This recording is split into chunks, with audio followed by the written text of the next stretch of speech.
नमो तस् भगवतो अरहतो सम्मा संबुद्धस्स। नमो तस्य भगवतो अरहतो सम्मा संबुद्धस्स। नमो तस् भगवतो अरहतो सम्मा संबुद्धस्स। नमो तस्य भगवतो अरहतो। जाओ आओ लौट के खो जाओ, बाबा ने तुम्हारी खातिर अर्पण कर दी जिंदगानी, पिया खून का उसने पानी, वो याद करो कुर्बानी। बाबा ने तुम्हारी खातिर अर्पण कर दी जिंदगानी, पिया खून का उसने पानी, वो याद करो कुर्बानी। जय भीम जय भीम जय भीम ही कहना,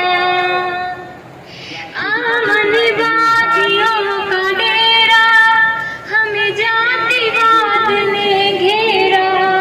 आमनवाद बेटा इधर आ जाए। आइए बेटे की गुजरात से।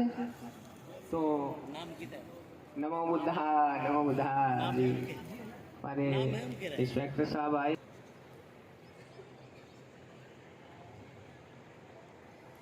पुष्प अर्पित सभी करेंगे बाद में।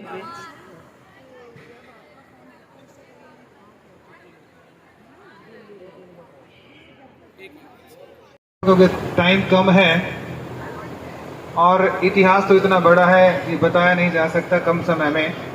मुझे पहले ही इंगित कर दिया गया था कि मुश्किल से 4 से 5 मिनट मिलनी है, और मैंने वादा किया था इमरजेंसी से कि आप 5 मिनट कहेंगे तो मैं अपनी बात को 3 मिनट में ख़त्म कर दूंगा। सिर्फ बुद्ध विहार और भारत में हिंदू मंदिर, हमें इस बात को समझना पड़ेगा कि आज एक बुद्ध विहार बनाने के लिए हमें इतना स्ट्रगल करना पड़ता है और मंदिर आपकी गली में न जाने कितने बन जाते हैं। तो इसकी वजह क्या है? अगर हम इसकी अच्छी वजह समझ जाएं तो आप अपना इतिहास समझ जाएं और जान लें कि भारत के इतिहास में हम सब लोग, भारत की जो आबादी है वो सभी लोग बौद्धिस्ट हैं, पैदाइश से बौद्धिस्ट हैं, लेकिन कुछ हेर फेर जो कुछ लोगों ने किया और उसमें आज अगर देखा जाए तो बुद्धों की एग्जैक्ट जो पॉपुलेशन है वो 2% के आसपास बताई जाती है, जो कि सिर्फ डाटा बताए जाते हैं। और हम अगर इस बात को सोचें कि हम पहले बौद्धिस्ट थे, यहाँ आर्य लोगों के आने से पहले बहुत बड़ा हम लोगों का इतिहास रहा, उसके बावजूद भी उन लोगों ने आकर के हर गली में लाखों करोड़ों मंदिर बना दिए, लेकिन हम यहाँ रहकर के अपने संस्कृति को बचा नहीं पाए। तो कुछ तो वजह रही होगी, कुछ तो कमी हमारे में रही होगी जो हम लोग उस संस्कृति को बचा नहीं पाए।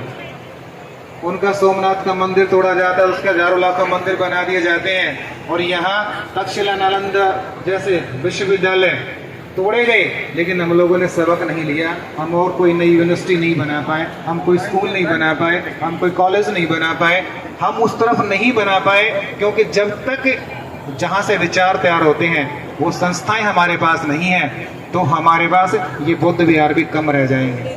क्योंकि हमारे बच्चे गवर्नमेंट जॉब में आने के बाद हम लोगों ने अपने बच्चों को प्राइवेट स्कूल में तो पढ़ाना शुरू कर दिया, लेकिन इम्पोर्टेंस ऑफ एजुकेशन नहीं बताई, जिसकी वजह से क्या रहा कि वो जिन स्कूलों में जा रहे हैं उन स्कूलों में वहाँ पे हम अच्छी उम्मीद नहीं कर सकते कि वहाँ पे अच्छा संस्कार, अच्छी चीजें होंगी। जहाँ तक बैंक अगर हमारे पास है, क्योंकि आज तक हम लोगों ने उस दिशा में काम नहीं किया जिसमें 100 साल पहले बाबा साहब ने 1923 में डीएससी बाबा साहब ने कंप्लीट किया, और जिनका थीसिस का टॉपिक ही यही था कि problem of rupees, evolution and solution.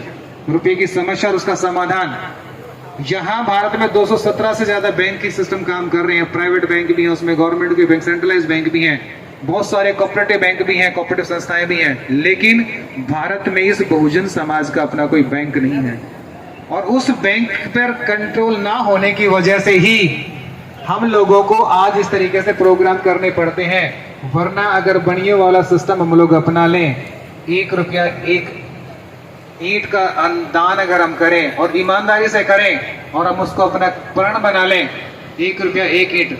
आपके रोहतक में तो चौक भी बना हुआ है, शायद एक बार मैंने देखा है, शायद कहीं निकलते हुए भिवानी साइड में जाते हुए ना, 1 रुपये 1 ईंट चौक बना हुआ है। हम लोग सीखते नहीं है, समझते नहीं है, उसको अपनाते नहीं है। भारत की आबादी 140 करोड़ की आबादी में से 100 करोड़ लोग हमारे हैं, मोटा मोटा से, अगर ज्यादा भी नहीं, अगर उसका 1% भी कैलकुलेट कर लिया जाए, 1 करोड़ 40 लाख आदमी होते हैं। और 1 करोड़ 40 लाख आदमी भी अगर 1 रुपया पर डे के हिसाब से रख दिया जाए, अगर वो भी ईमानदारी से एक जगह इकट्ठा कर लिया जाए, तो 365 करोड़ से ज्यादा रुपया आपका एक दिन में इकट्ठा हो सकता है, एक साल में इकट्ठा हो सकता है। और एक से बड़ी संस्था बनाने में यहाँ 10 करोड़ का बड़ा प्रोजेक्ट नहीं होगा, एक बड़ी संस्था बन सकती है। मेरे पास पीछे ऑफर आया था, 3 करोड़ में स्कूल बिक रहे हैं, जो 3-3 एकड़ में बने हुए CBSE बोर्ड के स्कूल हैं। तो यहाँ कितनी बड़ी संस्थाएं बन सकती हैं। लेकिन समस्या क्या है कि इस भारत में हम बहुजन समाज के पास, हर किसी के पास 1 गिलास पानी है, और वो ये चाहता है कि मैं अपने एरिया में मिट्टी की जो कमी है उसको खत्म कर दूं। लेकिन हो क्या रहा है, अगर हम उस सभी लोग इकट्ठे एक जगह कोई गड्ढा खोद करके सारा पानी उसमें डाल दें, तो उसका तालाब बनाकर कहीं इस्तेमाल हो सकता है। लेकिन हमारे भारत में विचारों की जमीन इतनी सूखी है कि हम उसमें जहां थोड़ा सा डालते हैं ना, वो वहीं पी जाती, पता ही नहीं चलता कि हुआ क्या है।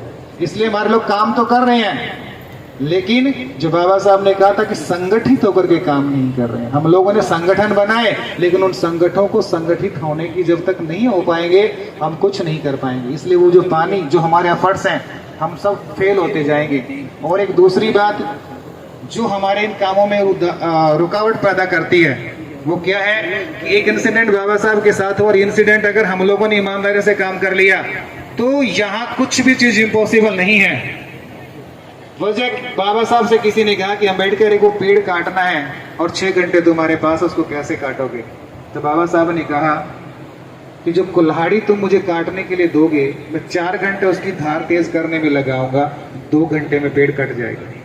लेकिन हम लोग ये गलती कर रहे हैं कि हम लोग जो ना 4 घंटे पर हम सब कुछ कर देंगे, बदल डालेंगे, और सारा ठेका लेकर के कुछ भी नहीं करते। एक संस्था बनाते हैं, उसके प्रधान बन जाते हैं, और फिर गली गली में चौधरी, इतने सारे चौधरी इकट्ठे हो चुके हैं। संस्था कोई भी मिशन पे काम नहीं कर रहे, सिर्फ अपने लिए काम कर रहे, मेरे नाम के लिए काम कर रहे हैं। जिस दिन ये लोग इकट्ठे होकर के बूंद बूंद करके भी डाल दिया ना विचारों का या फिर धन का, तो उस दिन सारी संस्थाएं हमारे पास होंगी। और जहां तक मेरा सवाल है सर, मैं बहुजन बैंक संस्था हम लोगों ने काम कर रहे हैं, जिसको हमने कॉर्पोरेट सोसाइटी बना रखी है। जहां तक, क्योंकि उसमें RD FD का हम लोगों ने ऑफर दिया है, एक FD का प्लान हमारे पास होता है 1 साल से, उसमें मैक्सिमम 10% का इंटरेस्ट हम लोगों ने दिया है। इससे यहाँ बौद्ध विहार के लिए, यहाँ रोहतक से जितनी भी मेरे पास FD आएंगे, जितने सालों की FD आएंगी, 1 साल की FD पे 1%, 2 साल की में 2%, 3 साल की में 3%, और 1 साल के अंदर जितने मैक्सिमम ईयर की कोई FD आएगी ना, उतने सालों तक उतना ही % डोनेशन जो है संस्था के नाम पे मेरी तरफ से जमा होता जाए कंटिन्यूसली। थैंक यू सर, ज्यादा लंबी बात ना करता हूँ, आपने सुना। जय भीम, धन्यवाद सर।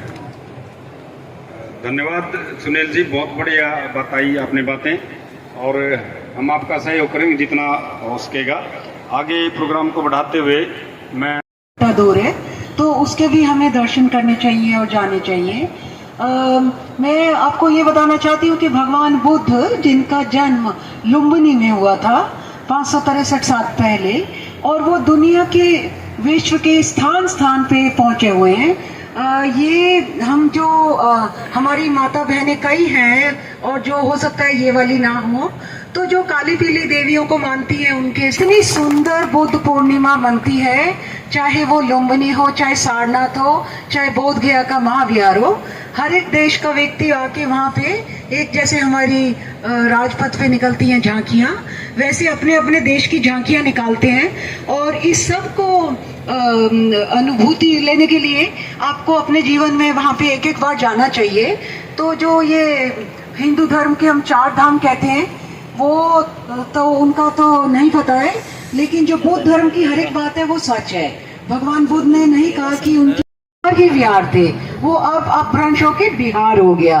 उत्तर प्रदेश में जो कि भगवान बुद्ध ने जहाँ पे प्रथम शिक्षा दी थी तो वो सारनाथ स्थान है। वहाँ पे पहले हिरण पाए जाते थे बहुत ज्यादा, तो उसके समय के अनुसार नाम जो है हर एक जगह का बदलता जा रहा है और उसको हम प्राचीन नाम और आधुनिक नाम से तुलना कर सकते हैं और देख सकते हैं। और हम सबको जो डॉक्टर अंबेडकर को हम इस लड़ी में चौथा भी कह सकते हैं। सबसे पहले भगवान बुद्ध, फिर सम्राट अशोक, फिर अनागरिक